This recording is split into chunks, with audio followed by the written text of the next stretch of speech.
حضرت لوط علیہ السلام جنہیں ببلیکل لٹریچر میں پروفٹ لاٹ کہا گیا ہے، حضرت ابراہیم علیہ السلام یعنی کہ پروفٹ ابراہیم کے سگے بھتیجے تھے، اور حضرت لوط علیہ السلام کے والد کا نام ہاران بن طارق تھا۔ علاقہ سودوم دریائے اردن کی ترائی میں یعنی کہ ڈیڈ سی، دریائے اردن کو ڈیڈ سی بھی کہتے ہیں، اس کی ترائی میں شام کے جنوب میں واقع تھا، اور یہ علاقہ بڑا زرخیز تھا۔ میلوں تک پھلدار درختوں کے باغ تھے، لیکن یہاں پر جو رہنے والی قوم تھی وہ بڑی کمینہ خصلت اور بد کردار تھی۔ and the city of Sodom was filled with evil، اور ان کا جو سب سے غلیظ گناہ تھا کہ یہ لوگ ہم جنس پرستی کے گناہ میں مرتکب تھے، اور ہم جنس پرستی یعنی the men sex with men، اور اسی بنا پر لیٹر ہسٹری میں جو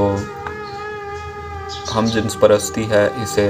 ساڈومی بھی بولتے ہیں۔ ببلیکل لٹریچر میں اور انگلش لٹریچر میں اگر آپ پرانی کتابیں پڑھیں تو آپ کو لفظ ساڈومی پڑھنے کو بہت زیادہ ملے گا، اور وہ اسی شہر کی بنا پر تھا کہ انسانی تاریخ میں اس شہر کے علاوہ اور کوئی یہ گناہ مرتکب نہیں ہوا، اور ابھی بھی اگر کوئی اس گناہ کا مرتکب ہو تو اس کو ساڈومی بولا جاتا ہے۔ اور اس قوم کی سب سے کمینگی یہ تھی کہ یہ بری محفلوں کے مرتکب تھے، اور انہی بری محفلوں میں یہ مین جو ہیں وہ سیکشول ایکٹیویٹیز میں دوسرے مین کے ساتھ انگیج ہوتے تھے، اور پھر ان پر شرم ساری کی بجائے وہ اپنی اس چیز پر بڑا فخر کرتے تھے اور اس کو ایکٹیولی پروکلیم کرتے تھے اس چیز کو۔ تو یہ ان کی خصلت تھی۔ اس چیز کے علاوہ یہ مسافروں کو لوٹتے تھے، اس حساب سے they were robbers too، اور یہ مہمان نواز نہیں تھے، بلکہ جو ان کا مہمان وغیرہ آتے تھے تو یہ ان سے ان کی چیزیں جو ہے وہ چھین لیتے تھے۔ تو اس طرح کی ایول ایکٹیویٹیز میں اہل سودوم جو ہیں وہ پڑے ہوئے تھے، اور ایک جو نیچر آف کریشن ہے، جو کریشن کی نیچر ہے،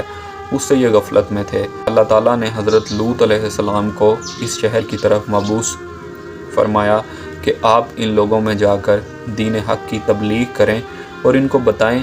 کہ یہ کس قدر غلط کاموں میں الجھے ہوئے ہیں، اور ان کو واپس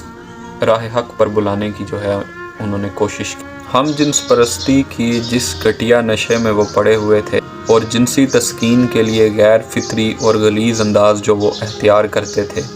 حضرت لوط علیہ السلام نے انہیں سیدھے رستے کی تلقین کی اور انہیں بتایا کہ جس عمل میں وہ مبتلا ہیں وہ فطری شریعت کے خلاف ہے، اور بڑے خلوص دل اور نیت کے ساتھ انہوں نے اپنی قوم کے ایک ایک فرد کا دروازہ کھٹکھٹایا، بعض اوقات انہیں اکٹھا بھی کیا، اور جن محفلوں میں یہ چیز سرعام تھی ان محفلوں میں جا کے انہوں نے اللہ تعالیٰ کے دین کی دعوت دی۔ سوائے چند لوگوں کے تمام لوگ اپنی انہی افعال پر ڈٹے رہے۔ اس بارے میں قرآن کریم میں ارشاد گرامی ہے کہ وَلُوطًا إِذْ قَالَ لِقَوْمِهِ أَتَأْتُونَ الْفَاحِشَةَ مَا سَبَقَكُم بِهَا أَحَدٌ مِّنَ الْعَالَمِينَ، اور ہم نے لوط علیہ السلام کو ان کی قوم کی طرف مبعوث فرمایا تو اپنی قوم سے کہنے لگے کہ تم بے حیائی کا ایسا فعل کرتے ہو جو تم سے پہلے دنیا میں کسی نے نہیں کیا۔ اِنَّكُمْ لَتَأْتُونَ الرِّجَالَ شَهْوَةً مِّن دُونِ النِّسَاءِ، بے شک تم شہوت رانی کے لیے مردوں کے پاس جاتے ہو اپنی عورتوں کو چھوڑ کر،